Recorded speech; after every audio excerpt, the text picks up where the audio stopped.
I'm Dan Blake, Operations Director at Berwickshire Housing Association. I'm delighted to have been asked to present some of my reflections on the impact Covid-19 has had on the Scottish social housing sector. Upon reflection, the last 8 to 9 months have been somewhat of a blur, where immediate response and business continuity transitioned quickly to understanding around compliance and safety, which then led to information sharing and best practice approaches across the sector. Undoubtedly, Covid-19 has changed the way we approach our work and services forever. The legacy is still unknown or certainly yet to be fully understood. In the here and now, we do recognise many aspects of the sector and the policies that govern and steer our work will be subject to scrutiny, debate and ultimately further development or change, and rightly so. This presentation serves to examine what shocks, challenges and or indeed constraints we are facing in the immediate wake of Covid-19. Given the enormity of the policy spectrum here, I've opted to focus on 2 key areas, those being customer well-being and affordability. However, I've exercised some creative license to perhaps shoehorn or relate other key policy areas within my observations into these 2 key areas. I thought I might begin by sharing some contextual information about the sector's performance and the impact Covid-19 has had on our customers. This was recorded by Scottish Housing Regulator and Housemarque Scotland.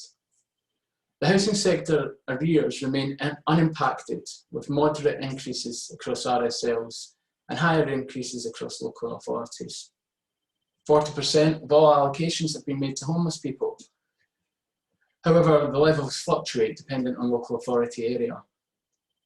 The Scottish Borders RSLs attributed over 70% of all lets to homelessness at the end of Q1.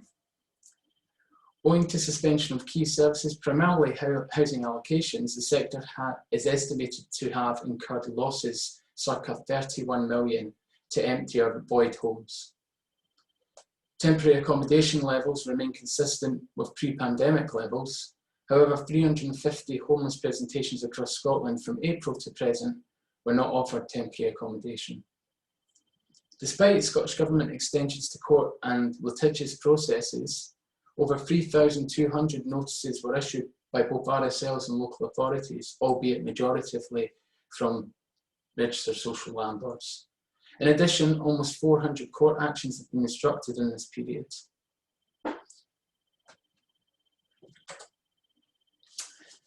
Our customer and community wellbeing is the first policy area I wanted to highlight. Housing associations and landlords have fulfilled their social purpose as community anchor organisations throughout the crisis. Increased levels of social isolation, enduring mental health conditions, poverty, addiction, and concerns around protection of vulnerable adults and children have been met with a committed response, endeavour, and positive outcomes for those we serve. If we are to continue to do so, we must anticipate the challenges that lie ahead. The recently published research from the UK Collaborative Centre for Housing Evidence and HACT on the impact of social housing reflects housing association activities provide myriad positive social and economic benefits to clients, stakeholders, communities, and the wider societal good. We already know wider economic shocks have a disproportionate impact on social housing tenants, many of whom are in precarious employment or work in sectors where it is not possible to work from home. It's fair to reflect that the onset of Covid-19 has exacerbated these effects, and it has required and necessitated immediate, robust, effective response from all key providers and stakeholders. I personally have witnessed immense efforts of health, housing, social care providers coming together through highly functioning operational models such as community assistance hubs and resilience networks in delivering person-centred outcomes. Traditional barriers and blockages to operational service delivery overcame by the common goal approach to supporting those most vulnerable within our communities. It is imperative that these quickly assembled partnerships remain and that we nurture both sides of the dynamic as we continue to support the people we work for in our communities. Our staff and services have been through a journey of adjustment and agility to redesign safe ways of working. Locally within BHA, our staff teams pivoted responsively and have conducted over 9,000 wellbeing calls to customers, growing greater customer insight, understanding and highlighting undetected vulnerabilities within our communities. Our community lotteries funded befriending project has continued to support those in social isolation and expressed deterioration in their mental health. Unfortunate increased prevalence in gender-based violence and domestic abuse during COVID-19 has put those victims at even greater risk. The quarterly Police Scotland report for Q2 of this year indicates an 8.8% increase. The sector's welcomed campaigns and guidance delivered from CIH and Domestic Abuse Housing Alliance, but the question remains, are we doing enough? How are we, as a sector, responding to this increase? What is our contribution to safeguarding the needs of women and children across our communities? And can we do more?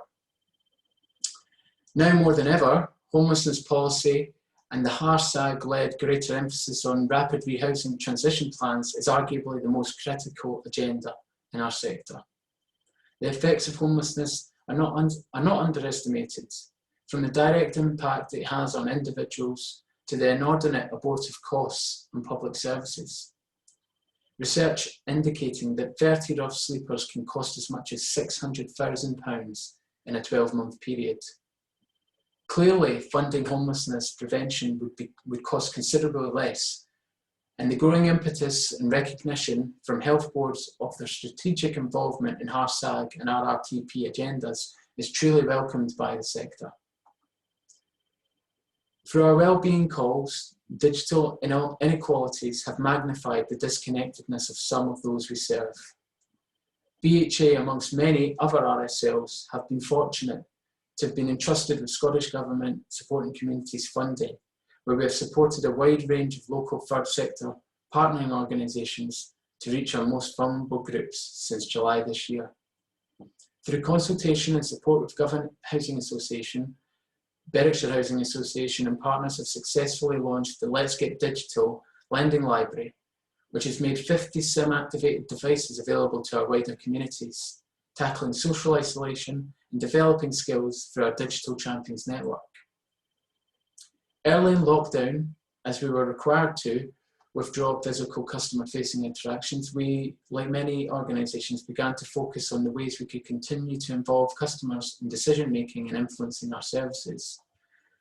As with managing any change, as we look to accelerate digitalisation, improve agile, flexible working and new ways of working, we need to ensure that we take people with us.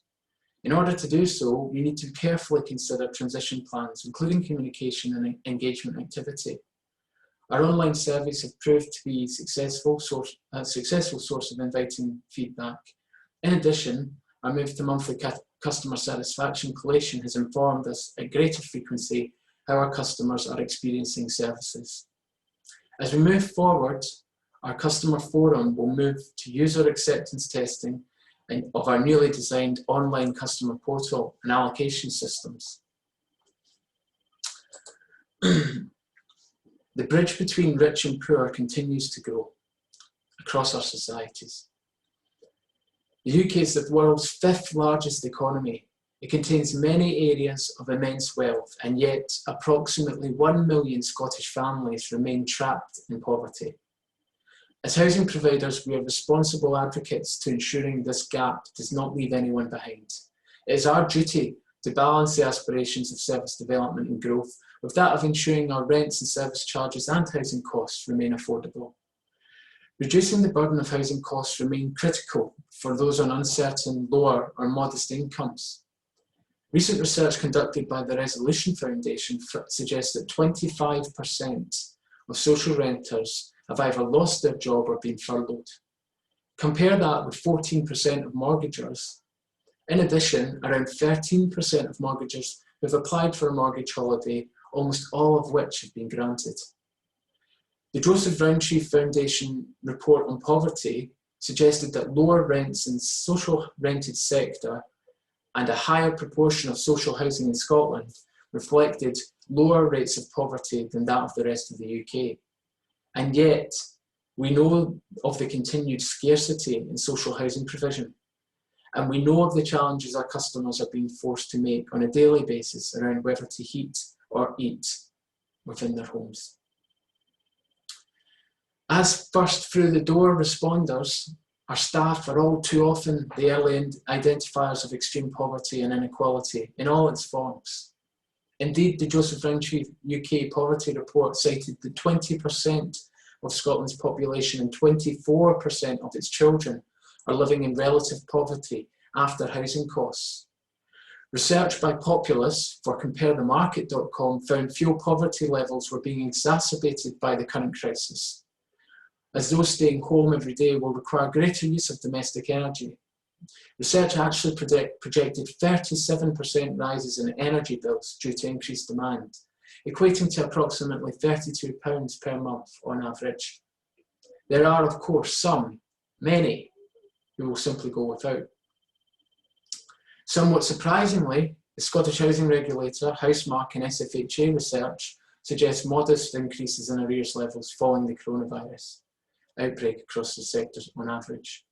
However, we know that 25% of those in social housing have been placed on furlough or indeed made redundant, and that the extension to March 31st only extends what may potentially bring on a greater challenge upon its conclusion. Real barriers to employment, such as lack of decent jobs, of adequate, affordable and practical childcare, cuts to social care, employer discrimination, and our low-wage economy are not tackled effectively. And although not directly housing policy discussions, we can all recognise the clear correlations and impacts they have on our customers and communities we serve at the sharp end.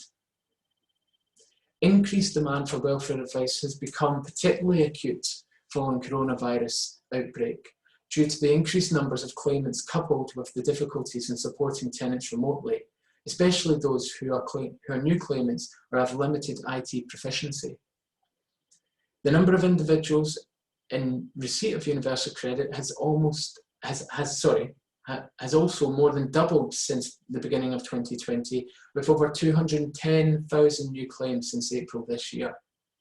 We have a duty to continue to lobby against systemic inadequacies within our welfare policies, in which the benefit cap, 2 child limits, single household payments, and 5-week processing timescales thrust thousands into severe levels of destitution. A real challenge across the sector is marrying the critical need to keep our rents affordable with that of continuing to improve the quality of our existing homes, developing new homes, delivering better services to customers that meet the growing needs reflected within the stark statistics on poverty and inequality. The SFHA Affordability Toolkit, which measures household income and expenditure, comparable rent with other RSLs in the private rented sector, and limitations within LHA rates, provides a useful tool to inform and formulate these considerations. Other rent methodologies and tools are emerging, for example that of Neil Johnston, which broadly reflects the much needed focus on this key policy domain. A gallop through other key policy areas would highlight that the SFHA, Shelter Scotland, and CIH Scotland are calling on all political parties through the Affordable Housing Need in Scotland publication to commit to a capital investment programme of £3.4 billion over 5 years, ensuring that affordable housing is at the heart of social justice and child poverty programmes in Scotland's recovery from coronavirus. Richard Downing et al. Conclude that prior to COVID-19's appearance and impact, the 53,000 new homes are required to meet Scotland's housing need between 2021 and 2026. Continued contraction of the supply chain on the house building industry, repairs and maintenance services can only be assumed to pose a significant threat to our sector's ability to deliver on these stark statistics. Couple that with EU labour dependencies post-Brexit and presumable further supply chain delays, and we face an ever-looming crisis. Building Back Better, housing policy and strategy, which focuses on housing quality, space standards, green space, gardens, affordability and energy efficiency, will need to reflect new demand, including changes to occupancy patterns, working practices, schooling and care requirements. Asset management strategies will be required to demonstrate future housing needs whilst tackling the immediate requirements in compliance and building safety standards. Consultation on ESH2 standards are very welcomed in light of the aforementioned growing policy concerns surrounding affordability and well-being. However, with little to no planned capital and cyclical maintenance programmes initiated this year to date, the aim to tackle the high incidence of fuel poverty and poorly heated and insulated homes seems ever more challenging. On placemaking, it has long been recognised that green space and being outdoors supports positive health and well-being. It can encourage exercise, provide space for socialising, decrease noise and air pollution, and offers a means of relaxation, alleviating stress, boosting mental health, and for some, their confidence and self-esteem. Beyond COVID-19, we will need to play a greater role in creating sustainable and inclusive communities. At BHA, we continue to place an emphasis on the balance of place and space with the quality of our homes. Two specific projects really evidence our commitment in our soon-to-open community orchard in Duns and sensory garden. It goes without saying our staff well-being continues to be of paramount importance. More agile and flexible working arrangements will have been tabled in boardrooms across Scotland in all sectors. The penny has dropped on finding true and meaningful work-life balance and the consequent reduced overheads it has on your business planning. Our changes to terms and conditions, operating models, improved infrastructure and IT will furthermore present endless opportunities in how we shape and deliver services to customers beyond the crisis. In summary, our contribution to the National Performance Framework is significant. Are we demonstrating our value? Is it felt at policymakers' level? In 2018, the SFHA Poverty and Impact Team surveyed members and housing associations across Scotland and found that only 37% of associations directly measured the impact and social value they had. Invariably, not every provision of services and supports will survive the public health crisis. There will be casualties, and with it greater need for alliance and cross-sector collaboration to meet the emergent gaps. Be careful that COVID-19 doesn't become an excuse for not getting things done. Ingenuity and rigour will be the requirements of us all as we map the course to return to safe and effective service delivery. We've been propelled and accelerated towards embracing new ways of working. With that has come greater expectation of modernised and contemporary service delivery mechanisms. How do we ensure our journey to more efficient digital services remain and continue to feel personal for our customers? From a policy standpoint, we must thread more innate kindness through our public policies, reflecting greater awareness and understanding of individuals' needs. One thing is clear to me from the sector-wide response to COVID is that social housing sector has shown its incredible resilience. The collaborative and cohesive nature of our services and our work with health and social care partners have resulted in momentous support to those who really need us throughout this crisis. I remain positive and have every confidence this will continue beyond the unprecedented challenge. Thank you for listening.